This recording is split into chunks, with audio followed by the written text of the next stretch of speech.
Nation, welcome to an Moment. This is a little segment or series that I want to do because of my good friend Shawana Kennedy. She said, I'd love to see you do some more short form stuff with Be More. Here we are. So what we're going to do is talk a little bit about some places, situations, and things related to media, and hopefully there's a lesson in it at the end that you'll be able to grasp onto. I was in a room on Clubhouse just listening, and it was amazing about media and brand partnerships and sponsorships. A person came up to the stage and she wanted some advice on brand partnerships, etc. Now, she'd already been approached with some opportunities, and she'd also been featured in traditional linear media, television, magazines, radio, etc. They had their conversation, but it came to a point where she said, everybody, I have a lot of influencer friends, and they're all asking me, how do I get on TV? How do I get in magazines, featured in magazines? They are only Instagram famous. I am Vogue famous.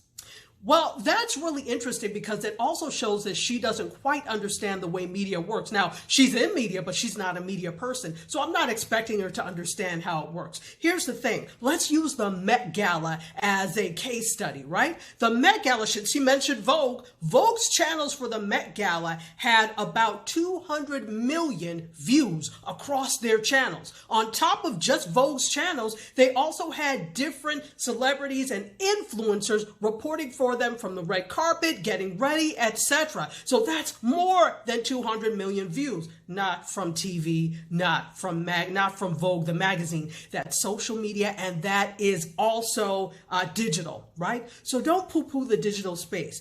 Don't think because you don't have an entree into the traditional television and traditional media worlds that it doesn't make sense for you to create content. To the contrary, traditional media is looking to social media for what the next thing is. Why? Because the next generation of content consumers are watching TikTok, are looking at YouTube. In fact, TikTok is overtaking YouTube now in terms of views, but they're looking at those types of things. You would be foolish just because of your ego not to notice that. So I want to say the same thing to content creators. Your stuff is not less important because it is on social media. In fact, it's more important because you have a wider reach.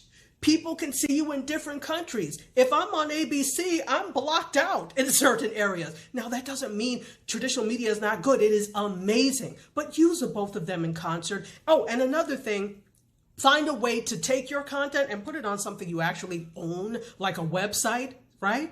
That's all I wanted to say. Put some respect on the digital space's name. Keep creating for the digital space because it is worth it. I will see you next time. Cheers.